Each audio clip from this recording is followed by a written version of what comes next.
हम तो शिव के गुरु बनैली तू भी बना के देख। हम तो शिव के गुरु बनैली तू भी बना के देख।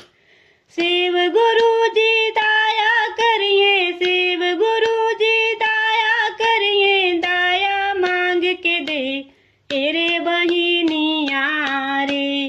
शिव गुरु है ये दिलदार तेरे बहिनिया रे। हम तो शिव के गुरु बनैली तू भी बना के देख। हम तो शिव के गुरु बनैली तू भी बना के देख।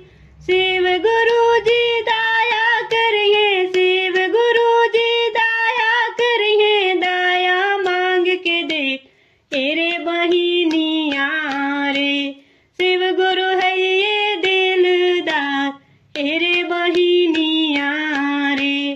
शिव गुरु है ये दिलदार तेरे बहिनिया रे। हम तो जाही रोजे चर्चा तू भी जाके देख। हम तो जाही रोजे चर्चा तू भी जाके देख। शिव गुरु के चर्चा करिया, शिव गुरु के चर्चा करिया, भभूति लगा के देख तेरे बहिनिया रे।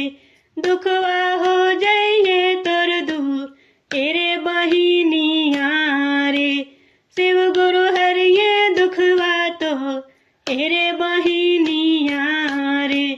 शिव गुरु हरिये दुखवा तो रे बहिनिया रे।